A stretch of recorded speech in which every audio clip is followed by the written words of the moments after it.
Depression कोई महल है जिसमें आनंद से रहोगे? चिंता, शोक, भय, ये सब डिप्रेशन में। काहे को व्यर्थ का चिंतन करते हो? राधा राधा राधा राधा राधा, जो होना था वो हो गया, जो होना होगा होगा। मंगलमय भगवान है, मेरा स्वरूप अविनाशी है, शरीर नाशवान है, चिंता क्या करनी, मस्त रहो। लेकिन मस्ती कोई लेना ही नहीं चाहता है। अब बैठे बैठे बैठे, अरे उस समय राधा राधा रटो, नाम जप करो, अभी ठीक हो जाओगे। डिप्रेशन की दवाई है भगवान का चिंतन करना। आप मान लो, हरि स्मृति सर्व विपद विमोक्षणम, भगवान की याद समस्त विपत्तियों से बचा लेती है। दवाइयां खाते रहोगे, कमजोर होते जाओगे। उनके साइड इफेक्ट भी हैं, ऐसा नहीं है। अब नींद की गोली का अभ्यास बन गया, बिना नींद की गोली खाए आपको नींद नहीं आएगी। जितनी दिन नींद आई उसके बाद फिर आपका वही डिप्रेशन, चिंतन चलने लगा व्यर्थ का। तो ऐसे ठीक हो पाओगे क्या?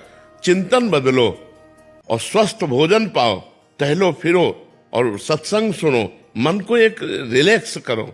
मन को बार बार इतना चिंतन किए हुए हो कि वो डिप्रेशन में जा रहा है, चिंतन करो भगवान का। यार काहे को व्यर्थ चिंतन करते हो? जो हो गया उसका क्या चिंतन? हर कष्ट सहते हुए मस्त रहने का उपाय है राधा राधा राधा राधा। काहे को चिंता करते हो?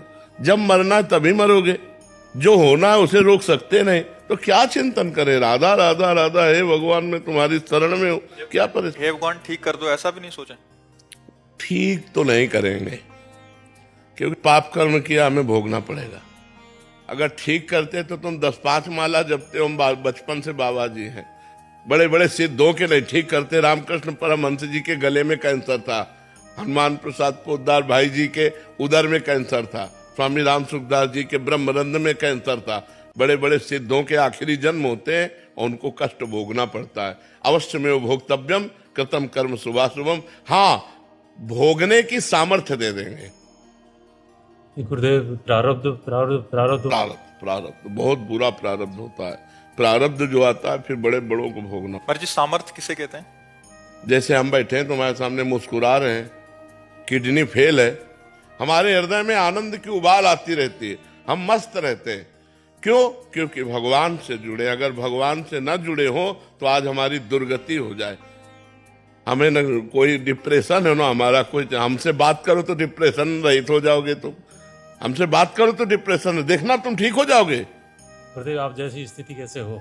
बता तो रहे यार, राधा राधा राधा राधा राधा, इसी में मस्त रहो। राधा राधा राधा राधा। प्रभु का नाम जप करने से और प्रभु के भरोसे से बहुत आनंद रहता है। अब तुम लोग परेशान हो भगवान से विमुख हो करके अपने अहंकार के कारण। अगर भगवान की शरण में हो जाओ तो नमक रोटी में भी संतोष होने पर आनंद होता है।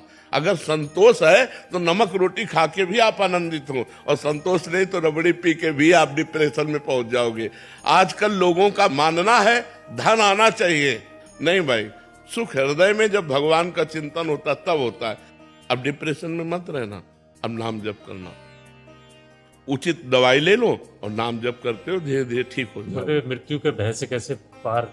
नाम जप से। अभी राधा बोले शरीर छूटा, भगवान के पास पहुंच गए यार। बिल्कुल चिंता मत, खूब मस्त रहो। हम कहते हैं मनुष्य जीवन यार मस्ती के लिए मिला है, लेकिन लोग मस्ती समझते हैं क्लब में, मस्ती समझते हैं शराब में, मस्ती समझते हैं मुर्गा उर्गा में। अरे मस्ती भगवान में है यार। कैसे? हम ये आपको बताना चाहते हैं कि मांस में शक्ति नहीं है खाने से, ये गंदे आहार में शक्ति नहीं है। सात्विक आहार खाओ, भजन करो, आध्यात्मिक बनो, बलवान हो जाओगे। सच्ची कहते हैं। आप लोग जीना नहीं जानते हो, अगर जीना सीखो, 4 बजे तड़के उठो, भगवान का नाम स्मरण करो, जल पियो, शौच जाओ, स्नान करो, 2 किलोमीटर दौड़ो, 10-15 मिनट दंड बैठक मारो। अभी देखो शरीर चमकने लगे। अभी पवित्र भोजन पाओ। ये पिज्जा बर्गर खा करके, चाउमीन पाउमीन खा करके थोड़ी कोई स्वस्थ होता है। आजकल की यही सब खा रहे नहीं। रोटी बनाने की आलस्य है तो सैंडविच जो धर दिए उसमें, बस ऐसे ऐसे खान पान, बाजार का खान पान पसंद है, होटल का खान पान पसंद।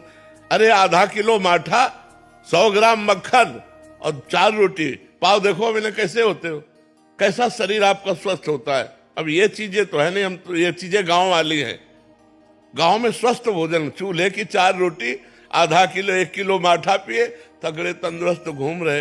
अब यहाँ सुबह बेड टी चाहिए, सुबह उठते, और सुबह कब होगा पता नहीं, 10 बजे की 11 बजे ये भी नहीं है। सूर्य उदय के समय उठने से हमारे अंदर ऊर्जा शक्ति बढ़ती है, बौद्धिक शक्ति बढ़ती है, हमारी आयु बढ़ती है। जब हम सूर्य उदय में सो रहे हैं, उसे लगभग अब सबका सोना 10-11 बजे तक रहता है। कोई ऐसे बिरले जो सत्संगी जन हैं, जो थोड़ा संयम में आ रहे हैं, वो भले 4 बजे उठते हो। भाई 4 बजे कौन उठता है? 2 बजे तो सोते हैं, 2 बजे रात्रि तक जगते हैं और फिर सोते हैं, 10-11 बजे उठते हैं। अब 4 बजे उठने वाले इतने बताओ, 4 बजे कौन उठता है? हाँ चलो 2-3-4 हाथ तो उठे यार। 3:30 पौने 4 बजे अपने आप नींद खुलती है। 1 बजे हम उठ जाते हैं। 1 बजे हाँ, उठना चाहिए और अपनी कमाई करना चाहिए, भगवान नाम की कमाई करना चाहिए, क्योंकि यार मरना है। न रुपया पैसा साथ जाएगा, न परिवार साथ जाएगा, न मकान साथ जाएगा, आपका भजन साथ जाएगा और आप प्रसन्न रहेंगे।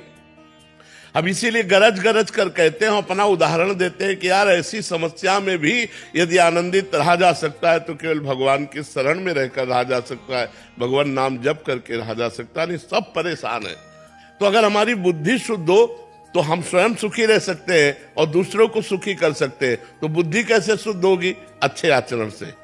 अच्छे आचरण कैसे होंगे? जब हम भगवान का नाम जप करेंगे, जब हम अध्यात्म से जुड़ेंगे, जब हम संतों की बात सुनेंगे, संतों की बात मानेंगे, तभी। नहीं तो फिर कैसे बुद्धि कैसे पवित्र होगी?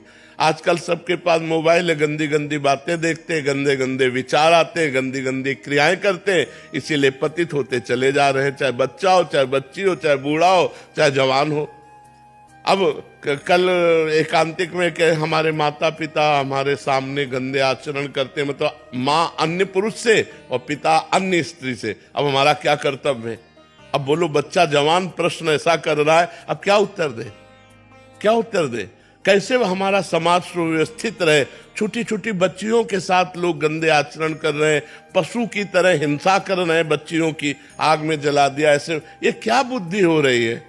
ये समाज की बुद्धि तभी सुधरेगी जब अध्यात्म जाए, इनकी खोपड़ी में धर्म घुसे, तब उनकी समझ में आएगा। अब तो राक्षस बन रहे हैं, मतलब कैसे ऐसे ऐसे आचरण कर रहे हैं जो सोचकर लगता है कि कैसी दुर्गति की वृत्तियां बढ़ रही हैं।